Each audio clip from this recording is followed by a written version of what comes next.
அந்த பழி வாங்குறது எண்ணத்தோட நம்ம அவங்களுக்கு செஞ்சிடணும் அப்படின்னு நம்ம நினைப்போம் ஒரு சில நேரத்துல. ஆனா கர்த்தர் தான் நீதியின் நியாயாதிபதி. நம்ம மற்றவர்களை நியாயம் தீர்க்க கூடாது. நீதியின் நியாயாதிபதியாகிய கர்த்தருக்கு தான் எல்லாமே தெரியும். எது நீதி எது அநீதி என்று கர்த்தருக்கே தெரியும். அதனால யுத்தம் கர்த்தருடையதுன்னு சொல்லி நம்ம எப்பயுமே சத்துருக்கெல்லாம் அவருடைய பாதத்திற்கு விட்டுறணும், அவருடைய சித்தத்திற்கு விட்டுறணும். நம்ம எப்பயுமே சத்துருக்களுக்கு விரோதமா நம்ம என்னைக்குமே நம்ம எழும்பக்கூடாது. கர்த்தருடைய பிள்ளைகள் என்னைக்குமே சத்துருக்கு விரோதமா எழும்பக்கூடாது. அதுதான் சங்கீதக்காரன் தாவீது சொல்றார், தம்முடைய சிங்காசனத்தை நியாய தீர்ப்புக்கு ஆயத்தம் பண்ணினார். நியாய தீர்ப்பு எல்லாமே கர்த்தருடைய ஆயத்தம் பண்ணி அவருடைய சிங்காசனத்தை வச்சிருக்காரு. அப்போ நியாய தீர்ப்பு கர்த்தருடையது. யார் பாவம் செய்யறாங்களோ அவங்களுடைய செய்கைக்கு தக்க பலனை ஆண்டவர் அவங்களுக்கு தருவாரு. சரிங்களா?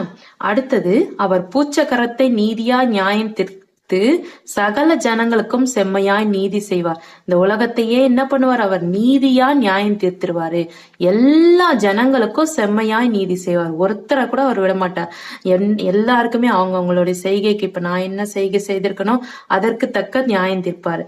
நீங்க என்ன செய்கை செய்திருக்கீங்களோ அதற்கு தக்க நியாயத்தை தீர்ப்பார். அது கர்த்தருடையது. நியாய தீர்ப்பு கர்த்தருடையது. நம்ம அதுல இவங்க கெட்டவங்க, இவங்க நல்லவங்க, இவங்க எனக்கு துரோகம் செஞ்சாங்க அப்படின்னு நம்ம நினைக்கலாம்.